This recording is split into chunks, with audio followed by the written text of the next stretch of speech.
présentez-vous. Je m'appelle Maëva, je bosse dans une agence immobilière. Finissez la phrase, pour moi Irma c'est. Il y a beaucoup de choses, mais je pense que c'est surtout un cauchemar, quelque chose qu'on n'oubliera pas de sitôt, qui continue pour certains. Quels impacts Irma a-t-elle eu sur vos relations humaines?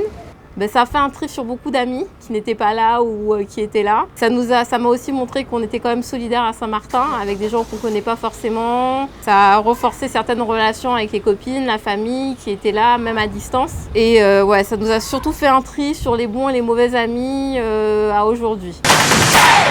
Quel changement Irma a-t-elle induit dans votre vie professionnelle? Beaucoup de patience.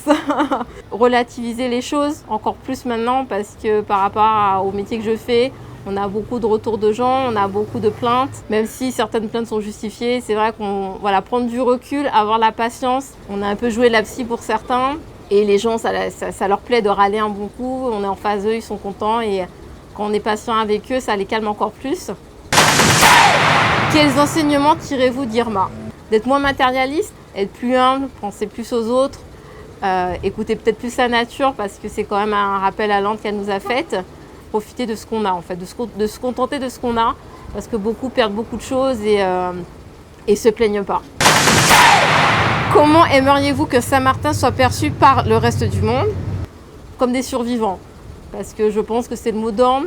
C'est bon que tout le monde veut, on a perdu beaucoup de choses, l'île a été fortement touchée. Tous les jours, on s'en aperçoit que ça va être long, mais on veut montrer à tout le monde que Saint-Martin va renaître de ses cendres, va remonter en selle. Ceux qui sont restés veulent le prouver, qu'on n'est pas resté pour rien, qu'on est resté parce qu'on y croit, parce qu'on est tous tombés amoureux de cette île, parce qu'on est tous un peu de Saint-Martin, même si on n'y est pas né, et qu'il faut montrer aux autres que tout le monde a cru que Saint-Martin allait être perdu, pas du tout.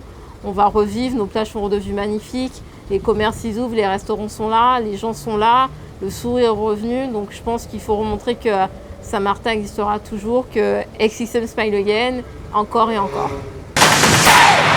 Est-ce que c'est l'image que Saint-Martin donne aujourd'hui?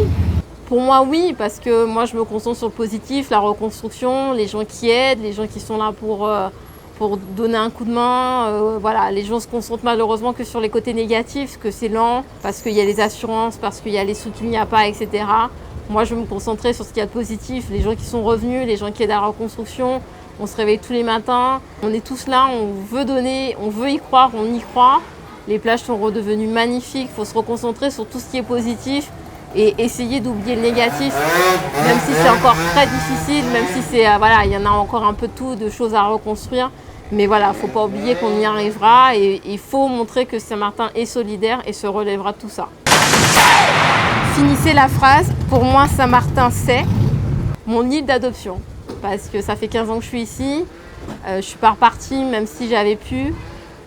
J'y ai pensé, mais je suis restée parce que pour moi c'est chez moi. Ma vie est ici, les amis, la famille, les amours, tout. Et je resterai pour que Saint-Martin se reconstruise et pour que je puisse dire que moi aussi j'y étais. On y a tous participé, j'y ai participé à ma manière, petit à petit. Et qu'il faut montrer aux gens que Saint-Martin, je le redis, renaîtra de ses cendres et reprendra de sa splendeur et encore plus.